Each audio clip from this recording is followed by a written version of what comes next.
Hello, this is Heather with Creativity by Heather BE. Welcome back to the channel, and if this is your first time visiting, welcome.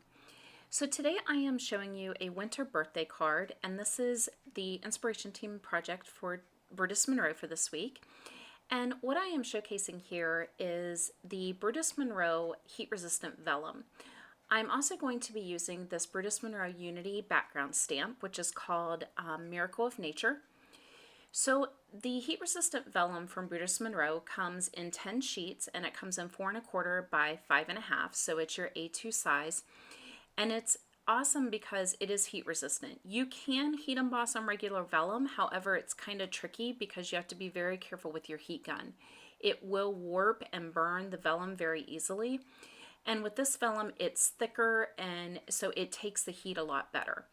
So what I'm doing is placing a sheet down in my Misti, and I have removed the pad from my Misti, so because this is a rubber stamp.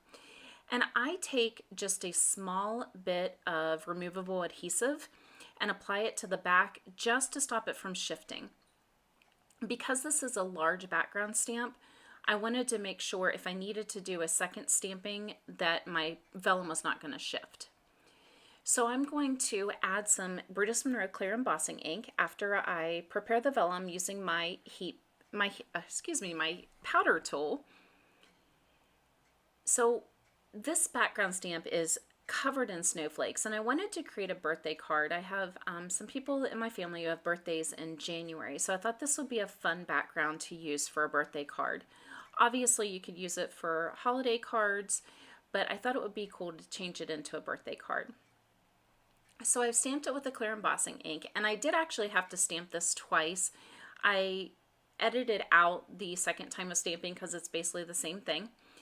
So once I get that stamped really well, and you can kind of see there, I'm more looking for myself just to make sure and see how it stamped out, and it stamps out really well. The Brutus Monroe embossing ink is great. So you can see you've got the image on the vellum. So I am going to get my Wagner heat gun extremely hot. So typically what I do is I will grab it and turn it on and let it heat while I'm adding the embossing powder and things like that.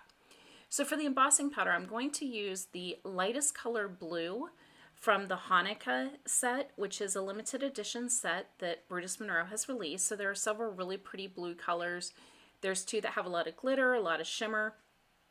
But I decided I wanted to use the lightest blue. It's almost a powder blue color because I'm going to take the vellum sheet and I'm going to put it on a piece of darker cardstock. So I'm just covering the entire panel, and you'll notice I'm using my EK Success tweezers so that way my fingers don't get in the embossing powder, and I'll also use these when I'm using the heat tool so I don't burn myself. So once everything is covered, I'm just going to take my Wagner heat gun and heat set this, and you'll see that I'm not really pulling away from it as much as like you would with regular vellum. And there you can see the gorgeous color that you get. I love this color of embossing powder. So I'm going to place that onto the background. I am going to cut this down, and so that way I have some matting around with the blue, darker blue cardstock. And to glue the vellum, because gluing vellum is always tricky, so what I did is I just took a dot of glue and added it behind in the center of each of the snowflakes. So that gave me a lot of coverage, and I was able to hide the glue. There was one area that it kind of popped out a little bit, but I'm going to hide it with the ribbon that I'm going to add. So I'm going to set some heavy things, and if you see my videos, there's the cement box that I love to use as a weight. And for the sentiment, I am using the Brutus Monroe Botanical Banners. I love this stamp set. It's got a really pretty flower, and it's got some banner stamps. And what I found when I was stamping this, because I want to heat emboss it in sterling, so this is actually the second time I'm stamping it and heat embossing it. You'll see the other one over there on the left. So the first time I did it, I stamped it too hard. I put too much pressure and put too much ink on it. So it didn't, the heat embossing got down into the words. So the second time when I did it, I just gently put the clear ink on it and gently stamped it onto the paper, and it worked much better. So there you can see that the happy birthday is clear. In the first one, you couldn't read the happy birthday at all. So a little trick if you have that type of stamp. So this is some wire ribbon that I had in my stash. I'm going to say I got it at Michael's or Joann's, one of those local craft stores. And it matched perfectly. It had the silver and blue.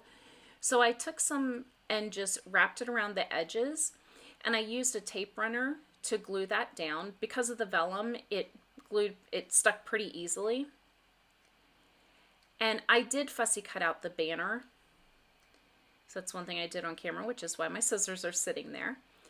So once I have that down, I'm going to reposition. I realized I did not get enough of the tape runner on the back of that. I wanted to make sure it would stick to the ribbon.